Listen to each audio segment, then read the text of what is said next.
that I came from. Then the next phase I thought about was, is it truly guns? Is it truly individuals? Unfortunately, yes, there are individuals out there that should not have access to get a gun. That we got to control. But our rights say we have the right to defend ourselves, do whatever. I want to have a gun. I want to defend myself against anybody else. Uh, it made me think about what that second right was. Our Second Amendment is saying you do have a right to have a gun. Is it worthwhile to have it? Absolutely. Did it affect how I felt about it? Yes. Did it affect my outcome of it? Yes. Because it told me that there's more responsibility that you have to have. If you want a gun, you got to have a gun. But what is the responsibility you have with it? I thought about that more than anything else, and there's been shooting after shooting after shooting, but yes, it all goes back to Columbine. It all goes back to it happened close to home. That was my whole deal. Right. The creation of the internet is a fascinating story of scientific curiosity and collaboration. It all began in the late 1960s when the US government was looking for a way to maintain communication in the event of a nuclear attack. This led to the development of a decentralized system called ARPANET, which allowed researchers to share information and resources across different computer networks. Over time, the system evolved into what we now know as the internet today, with the invention of protocols like TCP and IP that allowed computers to communicate with each other regardless of their operating systems. When did you first hear about the internet? Did you believe it would really be as good as they made it out to be? And what was your first personal experience with the internet? Okay, what year did you say it came out? What year? 1960 what? Well, that was when they first began development. I know. What year? 68? Whatever. Well, my first experience with the internet was in the 90s. Started off with a bag phone, cell phone, this little bag phone. First internet I ran across was probably 1994 or 5-ish. And it was the old dial-up modems. It revolutionized my business. It changed my whole business practice. Doing Medicare or medical billing and follow-up, we'd have to go to our client's office and pull paper copies of every bill we had. And a lot of labor intense coming back, bring it back to our office, everything's sorted by paper. The internet starts, then we get instant communication with the client. No longer had to pull paper, no longer had to put all those resources there, and we managed everything electronically. It revolutionized the way I did business in I'm going to say it hit me about 96 or 97 is when my big difference was. But yeah, it was a game changer. It changed everything I do in business. It changed the staffing. It changed my mode of operations. It changed everything. That is correct. Right. The creation of the cell phone can be traced back to the mid 20th century when researchers at Bell Labs began exploring the idea of mobile communication. The first commercially available mobile phone, known as the Dynatac 8000X, was introduced by Motorola in 1983. It was a bulky and expensive device, but it represented a major breakthrough in mobile communication. Over time, cell phones have become increasingly compact, affordable, and feature-rich, thanks to advances in technology and competition among manufacturers. Today, cell phones are an essential part of modern life, allowing people to stay connected with friends and family, access information on the go, and enjoy a wide range of entertainment options. Whenever phones were first introduced, what did you think about them? What was your first phone that you ever owned? And did you have hope for what the future of communication and technology could have? Yes, when the cell phone came out, 1983, I graduated high school. Did I know anything about a cell phone then? No, zero. 7 years later, 1990, 1991, I was getting into business, started business, and traveled a lot because back then everything was still paper. The internet wasn't there, so I was still pulling over all my business manually, so I had to go to every client weekly. I traveled all across the state of Texas every week, multiple clients. That's all I did. So the cell phone came out. My first one was that bag phone. I had a bag phone and it was unbelievable how I could change my schedules, how I could change what I did, everything. It was awesome.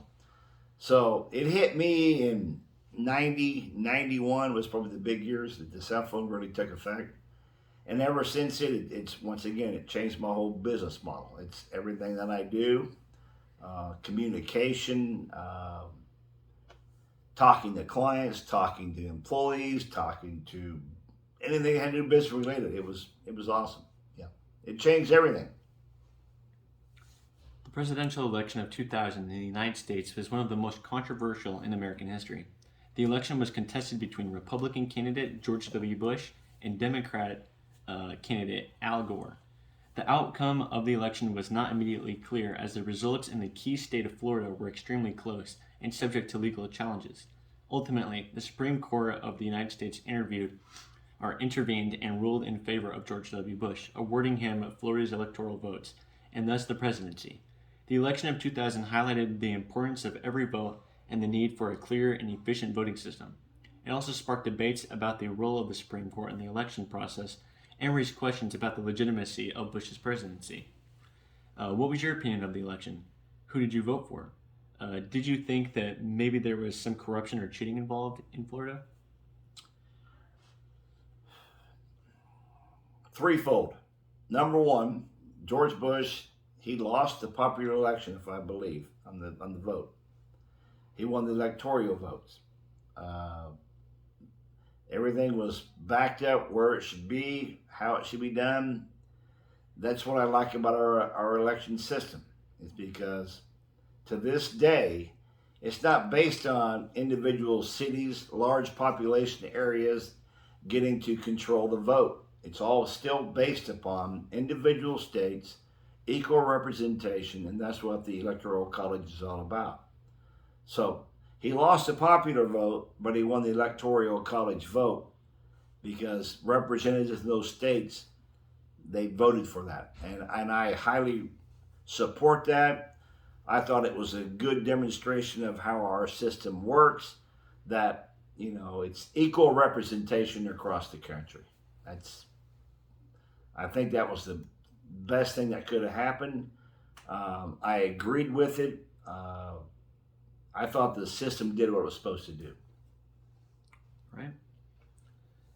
The No Child Left Behind (NCLB) policy was a key education initiative implemented by President George W. Bush in 2002.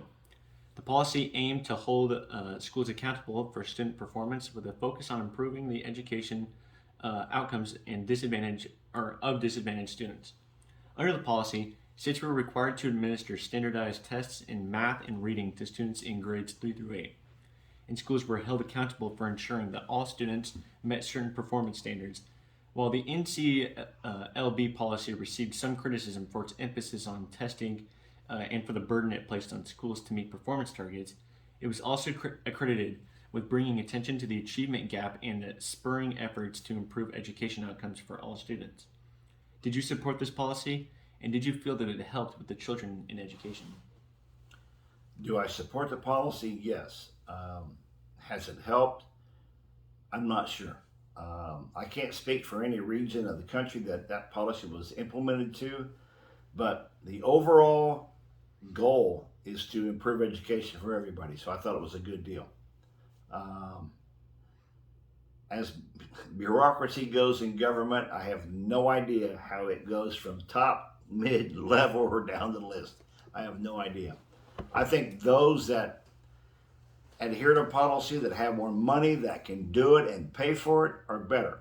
Those school districts that don't have as much money, it'll suffer. Right.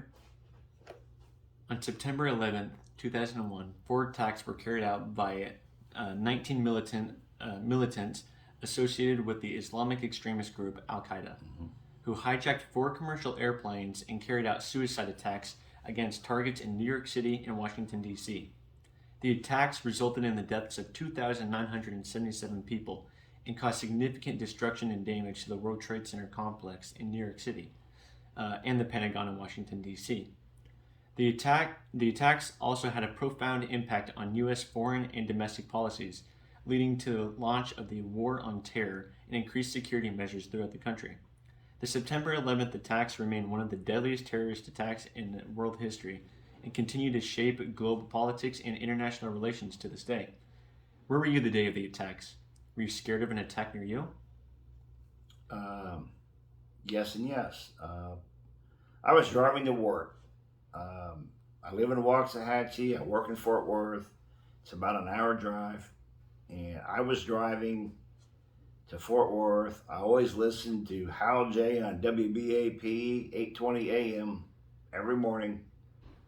And they broke in and they said there was an attack. They originally thought it was a Cessna airplane that hit the one tower and said, oh, it was kind of a fluke deal.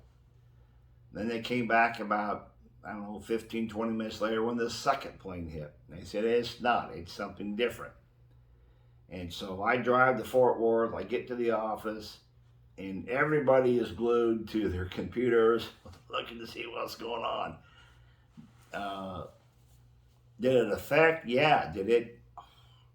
It changed the world. I mean, our countries stood at still wondering what the hell just happened. I mean, it was devastating. It was a time stopper.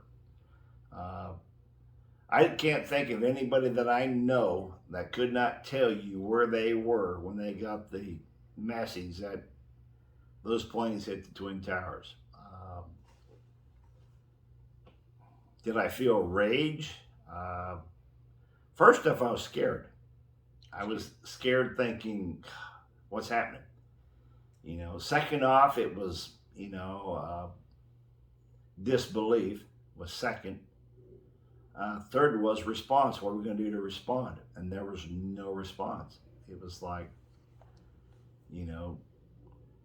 there was no response because they didn't know really who did it. So after they figured out what happened, when happened, which took, a couple days, a good day, then it was like, what is your outlook on not just world policy, not just U.S. policy, but how I view other people, how I view, Islamics that I thought were part of it. Is that the whole Islamic world? Is it part of the Islamic world? You don't know. So it was a time of chaos it lasted for months. I mean, it was a time of chaos that lasted for months. I don't know if I answered your question, but what was the rest of the question? Were you scared of an attack near you? I'm sorry? Were you scared of an attack near you? Oh, absolutely. Absolutely. I mean, like I say, because you didn't know what was going on. You had no clue. It was, this all happened. And then you hear that the Pentagon was hit. They were focusing on the White House. The World Towers got hit. The Twin Towers got hit. The one in Pennsylvania went down. You didn't know what was coming up next. They shut down they shut down all airplanes across the country. Everything was shut down. So when that finally happened, it's like, man, everything was at a standstill. I knew people who were in Las Vegas that couldn't get a flight home. All the car rentals were out. They rented a U-Haul. They rented a U-Haul van to drive from Las Vegas back here to Waxahachie because they couldn't get nothing else. That's all they could do, just to get home. So it was mind-boggling. In response to the September 11th, 2001 terrorist attacks, the United States, and along with our allies, openly declared war, but not a war with a clear enemy, a war that would be waged in the streets, homes, and minds of the people. The global war on terror. The campaign had primarily focused on targeting terrorist groups such as Al-Qaeda and its affiliates, and their supporters around the world. The war has involved military operations in Afghanistan, Iraq, and other countries, as well as intelligence gathering and diplomatic efforts to combat terrorism. Despite some successes, the campaign has also faced criticism for its high costs, human rights violations, and the proliferation of terrorism in some regions.